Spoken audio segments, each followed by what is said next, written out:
Chapter 13. Worrisome Watching. Startled, the animal trainer fidgeted uneasily with the door handle. "What gave you the idea that I'm William Donner?" he asked. Frank, seeing the man's embarrassment, chose his words carefully. "Well, sir, we've met a man named Walter Donner who looks exactly like you. And when we found out that he had an identical twin brother, we put two and two together. And then the names William Donner and Bill Thunder are the same. Donner is the word for thunder in German." In spite of himself, the man gave an approving smile at this last deduction. "All right, boys," he said as he faced them once more. "I'm William Donner, and I don't suppose it matters if anybody knows it. You see, we Donners used to be a fine, close-knit family, but when my parents died, my brother and sister and I just couldn't agree on dividing the estate. So as far as I know, the properties are still vacant, and the lawyers are still arguing. I had to make a living, so I took this job. I've always been able to train animals. I didn't want to embarrass my brother and sister. They were always so touchy about their social position, so I just translated the family name to Thunder." Pausing for a moment, the tall man seemed to reflect. "So, you saw Walter. I didn't even realize he was still in this part of the country. I haven't heard from him in years. What's he doing with himself now?" "Not much," Frank answered. "He lives in a little cabin out in Black Hollow and raises a few sheep." At this, the colonel raised his prominent eyebrows in disbelief. "Walter? Living in that old shack? Why, that's impossible. Walter always loved luxury. He couldn't do without it." "He seems pretty comfortable, Mr. Donner," Chet put in. "Maybe," Colonel Thunder went on, "but you don't understand what a come-down this is for my brother. I'm sorry to hear it. He's raising sheep, you say?" "Yes," Frank answered. "In fact, we saw him buying one at an auction. We thought it was you." The colonel nodded, still reflecting on the strange news. "Funny, both of us should be making a living, even a poor one, from animals," he mused. "You see, we all loved animals. Walter was different, though. He could be cruel to them, too. Couldn't stand it when they disobeyed him." "Cruel to them?" Joe Hardy picked up the words. "Would it surprise you to know, Mr. Donner, that your brother is suspected of kidnapping dogs?" The man who called himself Colonel Thunder looked at the boys in a commanding way that seemed to be the trait of the Donner family. "Yes, it would," he snapped, as though he himself had been insulted. "Not only that," Frank continued with determination, "but we have reason to believe that your brother is involved in the disappearance of a friend of ours, Captain Thomas McGuire." "See here! What are you trying to pull on me?" Colonel Thunder demanded indignantly. "My twin has some strange ideas, but he wouldn't harm anybody. Why are you prying around here for anyway? Get out, and take your ridiculous accusations with you." With that, he closed the blue metal door of the trailer in their faces. Frank, Joe, and Chet were obliged to turn away. "Boy, was he angry," said Chet as the three of them walked to the car. "Do you suppose he's in cahoots with his brother?" Frank shook his head thoughtfully. "No, he was genuinely shocked at our story, that's all. Colonel Thunder still seems to be touchy about his family's honor. Say, maybe our news will make him pay a call on his long-lost brother." "Yes, and maybe warn him of our suspicions," added Joe. "I suggest we sneak down to the Hollow tonight and see what goes on." "Good idea," Frank approved. "Well, if it's all the same to you," put in Chet, "Mystery and old Chet will stay up at the cabin. I've had enough of that woods by night. Besides, I think after this morning's bit of detective work, I think I may have just earned myself a rest." "You have," Frank agreed, and Joe laughed. "Will we never hear the end of it?"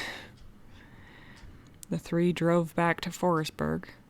They stopped at the courthouse and learned, from Sheriff Ecker, that the prisoners had been sent under heavy guard to New Jersey, where Mr. Fenton Hardy, one of the chief investigators in the hijacking case, would question them.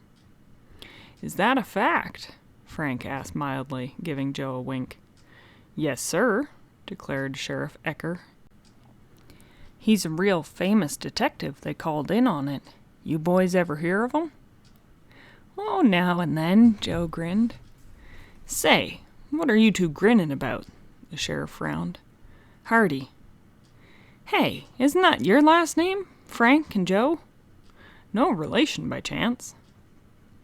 "Distant relation," Joe answered with a straight face. "About 100 miles distant right now, I believe. He's our father."